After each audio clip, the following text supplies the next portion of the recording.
Okay, let's continue on. Number 37. They just want you to simplify this one.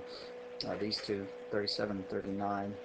So notice that the numerator is already factored out, or simple as it can get. Nothing in common between the 9 and the k, but notice that the bottom needs to multiply to get 27, and at the same time add to get a negative 12.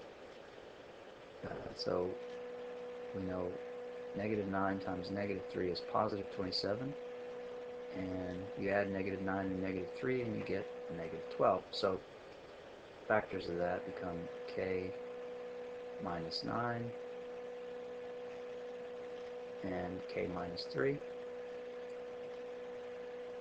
So looking at the numerator, we almost have k minus 9, right? In fact, we have just the opposite of it, right? We have a positive 9 and a minus k on the top. So let's try this little trick.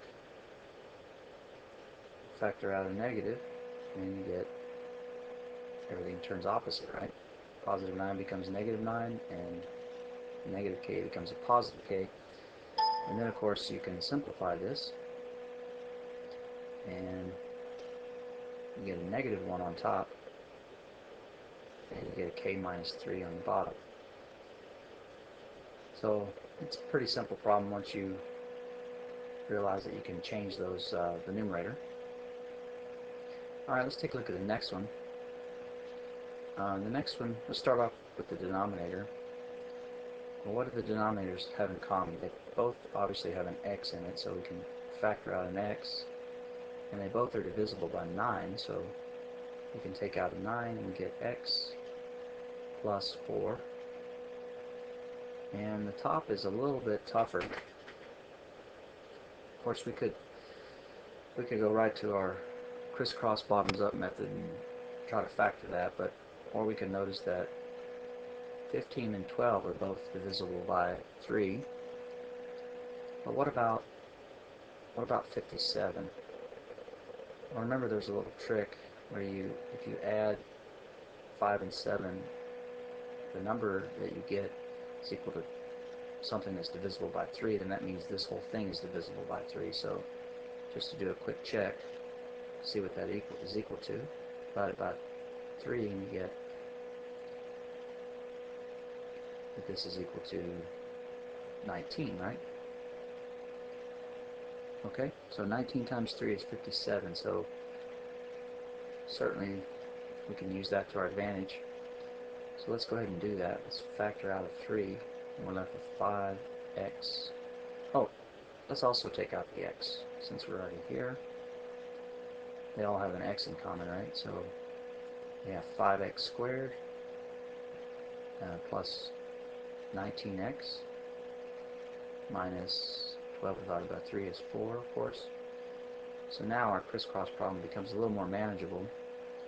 We need to find something that multiplies to get 5 times negative 4, negative 20, and at the same time adds to get positive 19. Well, 10 times 2 doesn't even get us anywhere close, but 20 times 1, and since we need the addition part to equal positive 19, the bigger number stays positive. So this is a nice time to review this, I guess. So we have m plus 20, and we have m minus 1. But remember that the a value is 5, so we do the bottoms up, divide by 5. Simplify where you can. 20 over 5 is 4. So we got m plus 4. And 1 and 5. 5 just goes from the bottom up. And you get these two factors. So, oh, it's not m, it's x. I don't know what I was thinking. But anyway, we'll go ahead and rewrite it over here and finish cleaning this up.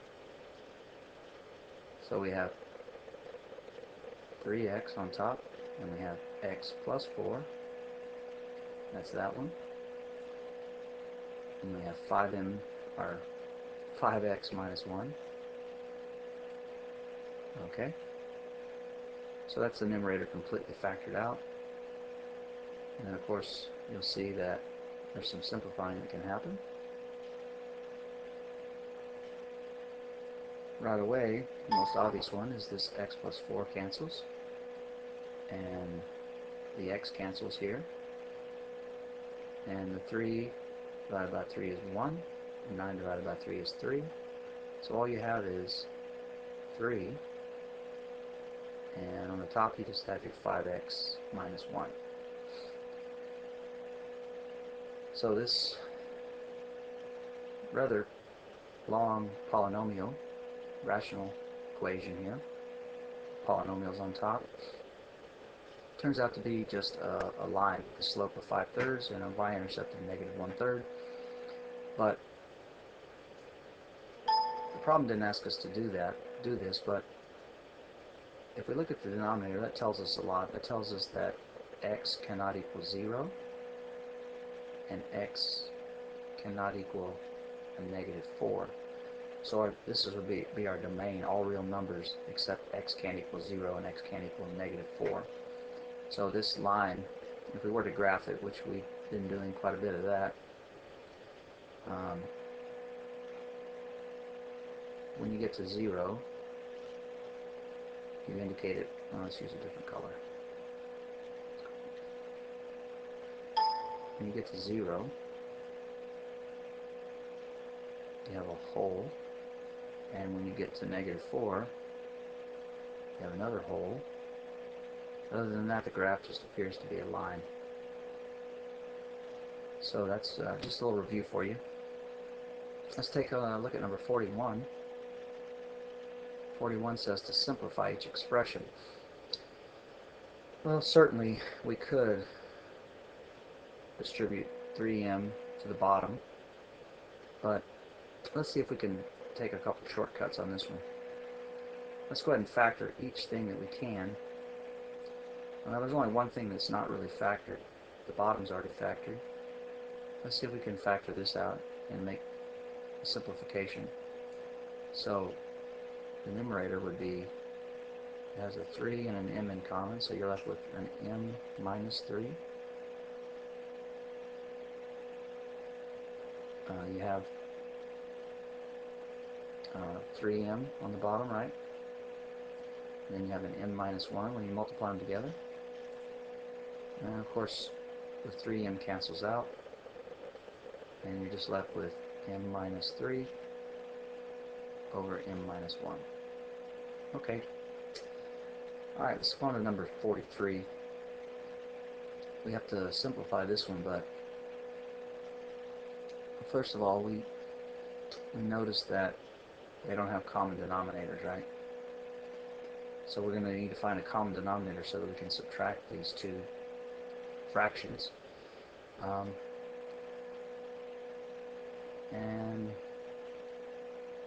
Well, let's see. Well, it doesn't appear to be that obvious at first, but there's always one thing you can do. You can multiply the denominators of each one of them, like so. And on the first fraction, we're going to multiply it by 6x over 6x. And now we have a common denominator, right? So let's just keep our denominator like so, 6x times x minus 1. And then we have a 6x times 3x minus 6, and then our subtraction. And we're subtracting 2x times x minus 1. And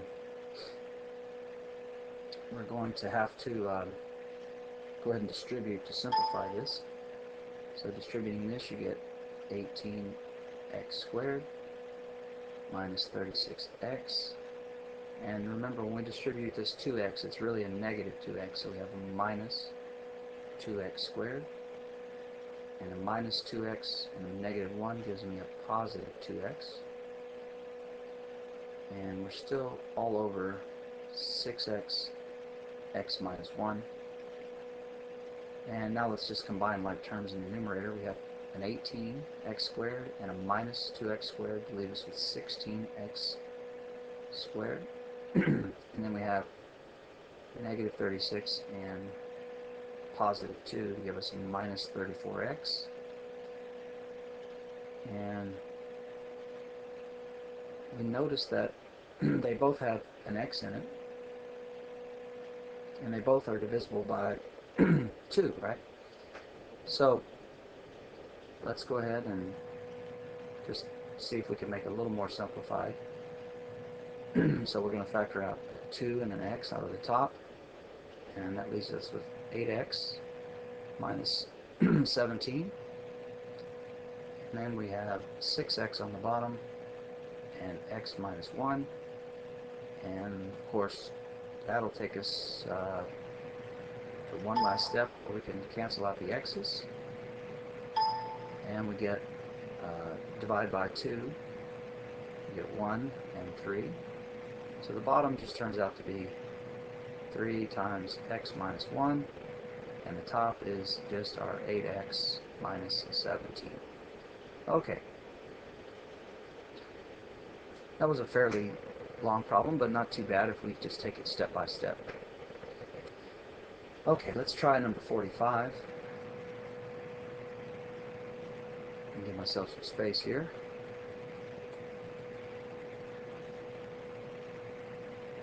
Alright. So here we have a rather complicated looking fraction. And we're going to keep this 16/9. We're not going to touch it right now. But let's look at the denominator. It's two fractions being subtracted, right? But the nice thing is they both have a what? Common denominator. So you can combine it and just say 4 minus a. So now when we have fraction on top and when we have a fraction on the bottom, we can multiply this by using the reciprocal of the denominator. So we'll just rewrite it and we'll multiply it by 3 over 4 minus a. And before we multiply it, we're going to look to see if there's anything in common between the numerator and the denominator to simplify it. 3 and 9 are both divisible by 3, so that turns that to 1, and this one becomes 3. So we just have 16 times 3, 4 minus a. So that's a little nicer than what our original problem had. So pause the video and try the next one, and let's move on to number 47. Alright, so here we're trying to solve for a, and a is up in the exponent, so we could use logarithms to try to do this, or we could try and see if we can rewrite the left and right side so that the bases match. And when the bases match, we've studied this enough where we know that if we did use the logarithm of that base, they would cancel each other out. So, of course, the first thing I notice is that 36 is the same thing as 6 squared. So it's 6 squared times negative a. And the 216, maybe it's not so obvious, but if 216 divides into 36 6 times, then 216 just becomes 6 cubed. So, well, the easier way might just be to multiply this by 6 and get 18 plus 3 is 21. So it turns out that this is just 216 is 6 to the third power. But all this is multiplied by 3a. So we're almost done. Now we just notice that if we distribute this in here, we get, what, negative 2a. And here, when we distribute, we multiply the exponents together and we get 6 to the 9a power. And since they both contain the same bases, this is really not necessary, but I'll just show you what we're going to do. We're going to take the log of base 6 of the left and the right side, and you get what? 6 to the negative 2a. And you take the log of base 6 of 6 to the 9a power. And there's a property of logarithms that say,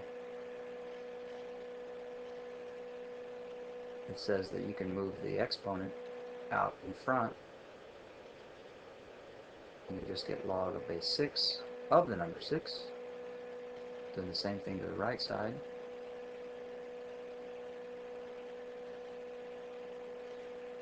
So this is multiplied out in front here. And let's see what this right here reveals. Recall that logarithms can be converted to exponents, right? So if we convert this to exponent, this basically says that the base of 6, which is the little number here, the little 6, to what power equals 6? This one right here, right? So what power do we need to raise it to equal 6? Well, it's pretty obvious that it's 6 to the first power. So this thing just turns out to be negative 2a times 1. And then, of course, the same thing would happen over here. So a